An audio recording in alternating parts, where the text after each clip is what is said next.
Hi, I'm Michael Fox Syker Flynn here, and a couple months ago I did a video called Life, Love, and the Universe, where I spoke about three different kinds of love and how that you can apply them to your relationships and how you view to your life and everything else, and how self-love is important and things like that.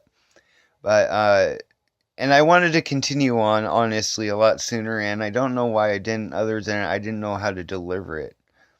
Anyways, as you notice, I am holding a rock. This is what I call as my gratitude rock. I actually got this idea from a video I saw. I'm not sure where. It could have been Netflix or, YouTube or something. But I wanted to share this with you. And this idea comes to me from the idea that uh, thoughts, mentality, and spiritual are the true reality, whereas what's material isn't. Anything material isn't what's real. And allow me to explain that. Okay.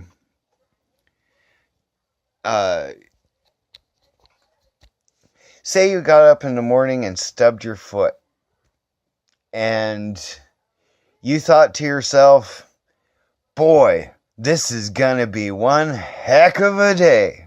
Sarcastically, of course. And you're going through your life, and you're going through your morning, I mean. You know, your normal routine. Next thing you know, you're angry just because you stubbed your toe, and you're just holding on to that. And the next thing you know, you're standing in the street, and a car goes by and splashes you with water on a puddle and mud. You're even more ticked. You go to work, people are harassing you and treating you like crap and things like that. You know, it adds up and builds because your thoughts and your emotions that you held on to is pushing out to the universe, and it's pushing back. Okay? It's pretty much saying, like, like a genie, your wish is my command. You want to set out to have a bad day, you're gonna have a bad day. Okay? So back to this rock. This is what I call a gratitude rock. Okay, again.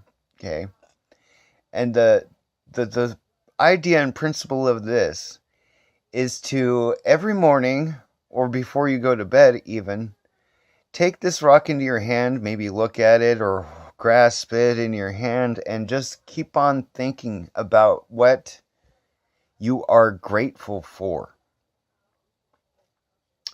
That's all you have to do. Like for me, I'm grateful for my son and the things he's able to do. I'm grateful for my talent. And one of the most things I'm most grateful for is being able to live. Life is a gift. Don't let anybody tell you otherwise. It's a miracle we are even living. Like, do you know how many hazards there are in this world and in the universe and everything else? Like, which I'll come back to that anyways. So basically, by starting your day doing this instead, I guarantee you, your days will be better, people will respond to you better, and the universe will react in kind to how you think and what you believe. Okay? This is an observer's universe. We are observing what is probably in our minds collectively. There's a phrase that says, trying to find consciousness inside of the brain is like trying to find the announcer or DJ within the radio. Okay? So by that respect, Your consciousness isn't in your brain, or probably even in your body. It's more likely a collective consciousness in which your DNA separates and distinguishes the differences and variety of that consciousness. So in a way, we are creators of our own reality. We're just not aware of it because through generalized popularized media and everything else that, teaching us and bringing us down to think that we need all these material things, that we need to have this, especially in Western culture, this life where you have to get a wife, you have to get a house, you have to get a job. This is all programming thought control. There's no freedom of thought by doing that. By telling somebody to live or do things a certain way. The part of individuality and the part of variety is to bring about a variety of outcomes. And usually better, because if you notice, even genetically, the variety of genetics within a species carries on the strongest genetics and species. And another thing that I want to say in regards to thoughts and changing your reality is a lot of people go back to this placebo effect. Okay, the sugar pill effect, where you can actually trick your mind into believing something is real and it actually becomes real despite it shouldn't being able to. There was a study where half these people, like Group A, got actual knee surgery, and Group B didn't, but believed that they had knee surgery. All they did is actually, for Group B, is make a couple incisions and did actually no additional surgery. Both parties had beneficial results of absolutely no more knee pain, despite the fact that only half actually got surgery and the other half didn't even know they didn't even have it. That's the power of the mind. A lot of this has to do with positivity because, and I know, just think positive and positive things will happen. Yeah, well, it is kind of that way, to be honest.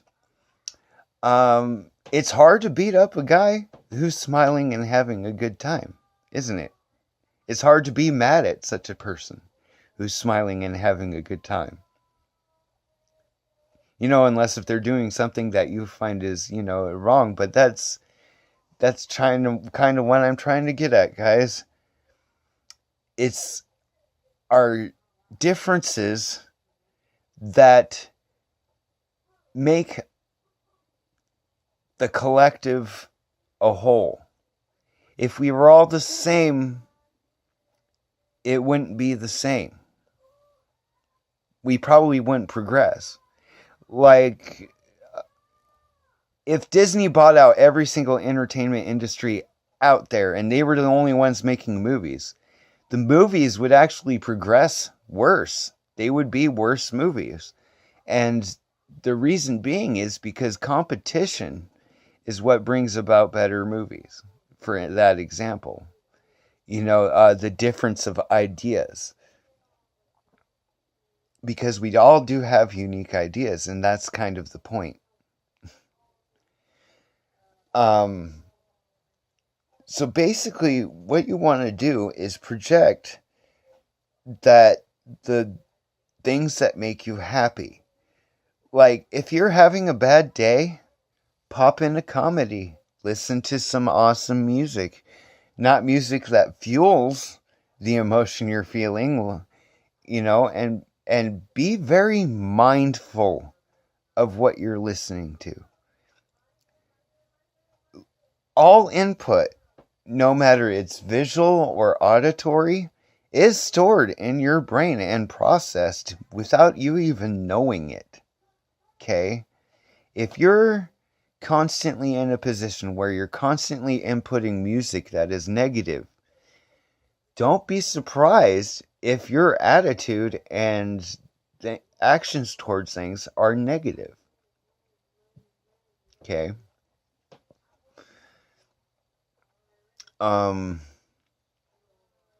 But I'd like to talk to you guys more about this, and I'll probably get more organized about it and teach you guys a lot more and enlighten you a lot more, get a lot more references going and stuff. But get your gratitude rocks going and let me know how it works out. I, for one, just think about, I'm grateful for my son and grateful for living, and every day I start out thinking that of what I'm truly grateful for, and the universe responds. My life is actually pretty great and fulfilled. And I am a pretty joyous and happy person most of the time. I'm sarcastic online. I try to make people laugh. And I'm trying to be that middle ground that says, hey, it's okay to be different. Just love and respect one another. And start your mood out great. And you'd be surprised at what happens. Like, if you're spending all your time worrying about, like, say, your relationship, you're going to have problems in your relationship just by putting that worry out there. Okay? But if you, say, approached your loved one instead and gave them love and turned that negative worry into a positive influence, you'd be surprised that you find that you have nothing to worry about. Unconditional love can actually fix just about anything. And the more we input things that raise our positivity and our creativity and, the way we approach things for the better versus concentrating on what we don't like, let's concentrate on what we like for a change, guys. Okay? But anyways, like I said, I'm going to cut this video short since I'm probably just babbling at this point. But I wanted to give you guys a real think